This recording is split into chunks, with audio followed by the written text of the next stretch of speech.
अपने सैकड़ों मील लंबे ऊँटों के काफिले के साथ वो यात्रा पर निकला था। करीब 100 ऊँटों में हर एक पर 135 किलो सोना लदा हुआ था। उसके इस विशाल काफिले को देखकर लोग अचंभित हो रहे थे। वो अपने साथ एक पूरा शहर लेकर चल रहा था।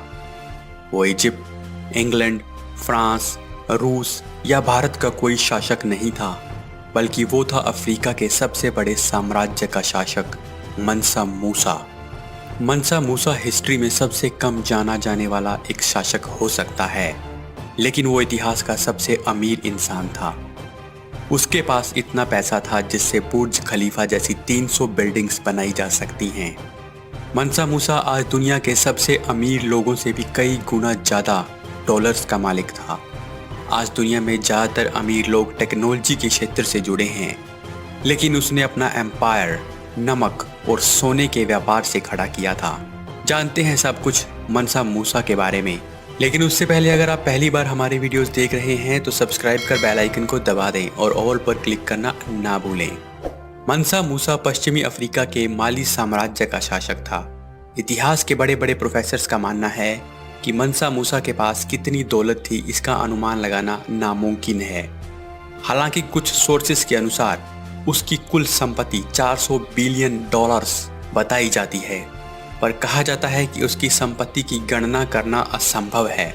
2019 की फोर्ब्स की सबसे अमीर लोगों की सूची के अनुसार दुनिया के सबसे अमीर आदमी जेफ बेजोस की कुल संपत्ति भी 131 बिलियन डॉलर्स ही है।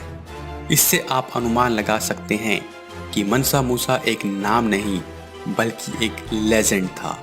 माली साम्राज्य अफ्रीका का सबसे बड़ा और अमीर साम्राज्य था, जो 1240 से 1645 तक चला। इस साम्राज्य की स्थापना सुंदता केता ने की थी। माली साम्राज्य घाना, टेडमेका, सोंघाई से अटलांटिक महासागर तक फैला हुआ था। व्यापार की दृष्टि से माली साम्राज्य का सबसे बड़ा शहर तिम्बकतू था, जो कि नाइजर नदी के किनारे पर था, जबकि माली की कैपिटल नायनी थी। नमक और सोने के व्यापार ने मंसा मूसा को दुनिया का सबसे अमीर आदमी बना दिया था। मूसा का जन्म 1280 में माली के राजघराने में हुआ था। मूसा का पूरा नाम मंसा कानकू मूसा था, जो 1312 में माली का राजा बना था। मूसा से पहले उसके भाई मंसा अबू बकर ने 1312 तक शासन किया था।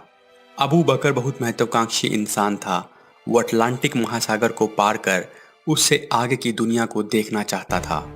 इसलिए वो 2000 जहाज़ों के बेड़े और हजारों सैनिकों और दासों के साथ अटलांटिक ओशियन महाअभियान पर चल पड़ा, लेकिन वो कभी भी लौटकर वापस नहीं आया। कुछ अमेरिकी इतिहासकारों का मानना है कि वो दक्षिणी अमेरिका पहुंचा था, लेकिन इसके कोई भी प्रमाण मौजूद नहीं है। अबू बकर के जाने के बाद मंसा मूसा माली का शासक बना। मंसा एक प्रकार का टाइटल है जो माली के राजा को दिया जाता था। मंसा मूसा ने अबू बकर के बाद माली साम्राज्य को इतना विशाल बना दिया कि ये मंगोल साम्राज्य के बाद दुनिया का दूसरा सबसे बड़ा साम्राज्य बन गया था।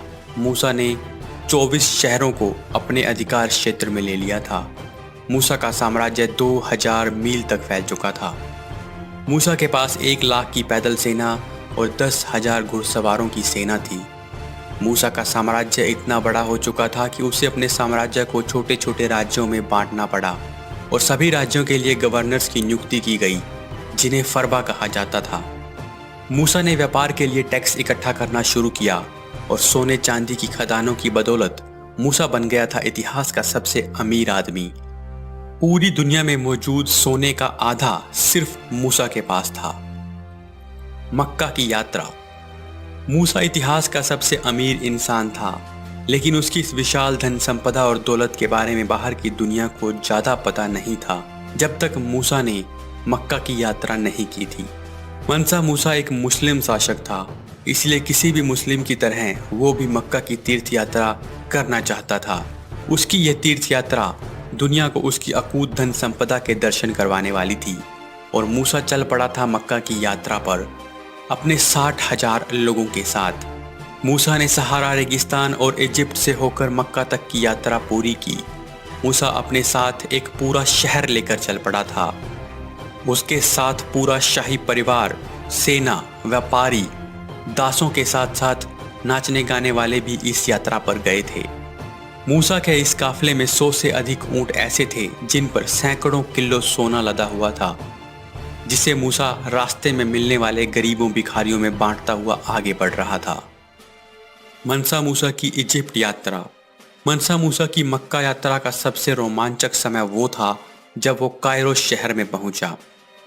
मूसा की यात्रा में लोगों की इतनी भीड़ और उसकी शानो शौकत को देखकर शहर के लोग हक्के बक्के रह गए। मूसा का ऊंटों का कारवां सहारा रेगिस्तान को पार करता हुआ इजिप्ट पहुंचा, जिसे देखकर इजिप्ट सम्राट भी दंग रह गया। इतिहास की माने तो कारवां में 100 ऊंटों में हर एक पर 135 किलो सोना लदा था। यहाँ तक कि 500 के करीब दासों ने भी सोना उठा रखा था। मनसा मूसा ने कायरो शहर में गरीबों को देखकर उन पर सोने के सिक्के फेंके। मूसा के साथ आए लोगों ने कायरो शहर में इतनी खरीदारी की कि कायरो में गोल्ड दिनार की कीमत 20% गिर गई, जिसे फिर से उसी स्तर तक पहुंचने में 12 सालों का समय लगा। उस वक्त कायरा के लोगों ने इस मौके का अच्छा लाभ उठाने की कोशिश की और अपने सामान के रेट बढ़ा दिए, जिससे थोड़े समय में ही उन्हें बहुत फायदा हुआ, लेकिन लंबे समय तक वो नुकसान देने वाला था। जब माली का सुल्तान मूसा इजिप्ट के किंग से मिला, तब पहली मुलाकात में ही उसने 50,000 गोल्ड दिनार्स इजिप्ट के सुल्तान को भेंट कर दिए थे। माली का ये सुल्तान कायरा में 3 महीने तक रुका था। माना जाता है कि मूसा की इस तीर्थ यात्रा से मध्य पूर्व को 1.5 बिलियन डॉलर्स का नुकसान हुआ था। अपनी यात्रा से वापस आते हुए मूसा फिर से इजिप्ट पहुंचा और वहां की अर्थव्यवस्था को संभालने के लिए उसने उस शहर में व्यापारियों से सोना बड़े इंटरेस्ट रेट पर उधार ले लिया, जबकि कुछ लोगों का मानना है कि उसके पास सोने की कमी हो चुकी थी। उसके जाने के बाद सालों तक इजिप्ट के लोग उसके बारे में बातें करते रहे। मनसा मूसा की इस यात्रा की खबर अब यूरोप तक पहुंच चुकी थी और मनसा मूसा की इन्हीं कहानियों ने मूसा को और उसके साम्राज्य माली को 1375 में कैटालन एटलस मैप में जगह दिला दी। इस मैप में इस अफ्रीकी सम्राट को तिम्बकतू में सोने के सिंहासन पर हाथ में सोने की छड़ी पकड़े हुए दिखाया गया है। मनसा मूसा की बादशाहत का अंदाजा आप इसी बात से लगा सकते हैं कि अपनी यात्रा के दौरान उसने अरब में बहुत सी जमीनें और घर खरीद लिए, ताकि उसके बाद जो भी मक्का की तीर्थ यात्रा पर जाए उसे रहने में कोई परेशानी ना हो। मनसा मूसा ने अपनी यात्रा के दौरान रास्ते में बहुत कुछ देखा। अब उसने सोच लिया था कि वो माली में भी उसी तरह की मस्जिदें, बिल्डिंग्स और यूनिवर्सिटीज़ का निर्माण करवाएगा। इसीलिए वापस जाते हुए वो अपने साथ आर्किटेक्ट, बुक्स और स्कॉलर्स भी लाया। उसके साथ आए इस्लामिक स्कॉलर्स में कुछ प्रोफेट मोहम्मद के वंशज भी थे। प्रसिद्ध आर्किटेक्ट इशाक अल क्वेजिन ने माली के तिम्बकतू में ग्रेट मॉस्क का निर्माण करवाया, जिसे जिंगरबर कहा जाता है। साथ ही माली की राजधानी में लोगों के बैठने के लिए एक बहुत बड़े चैम्बर का भी निर्माण करवाया गया। उसके इस काम के लिए उसे 200 किलो सोना, जमीन और दास भी दिए गए।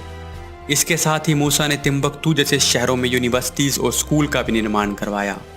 मस्जिद, स्कूल और यूनिवर्सिटीज़ के माध्यम से उसने इस्लाम की शिक्षा को बढ़ावा दिया, जिसके बाद ये शहर एक पवित्र स्थान समझा जाने लगा। मनसा मूसा की बादशाहत, उसकी यात्रा और तिम्बकतू में उसके द्वारा करवाए गए कामों से तिम्बकतू अब पूरी दुनिया में जाना जाने लगा और पूरी दुनिया से लोग इसे देखने के लिए आते थे। प्रसिद्ध संकोर यूनिवर्सिटी में दुनिया भर से लोग पढ़ने आते थे। आज भी ये स्थान लोस्ट सिटी ऑफ गोल्ड के नाम से प्रसिद्ध है। मनसा मूसा की मृत्यु के बाद उसका बेटा मनसा मैघन वन सुल्तान बना। मूसा के बाद माली साम्राज्य 100 साल से अधिक नहीं टिक पाया था और आसपास की दूसरी ताकतों ने इस साम्राज्य को ख़त्म कर दिया। आपसी फूट भी इस साम्राज्य के विनाश का एक बड़ा कारण बनी। लेकिन मनसा मूसा की बादशाहत आज भी कायम है, क्योंकि जब भी इतिहास के सबसे अमीर इंसानों की बात आएगी तो नाम आएगा मनसा मूसा का।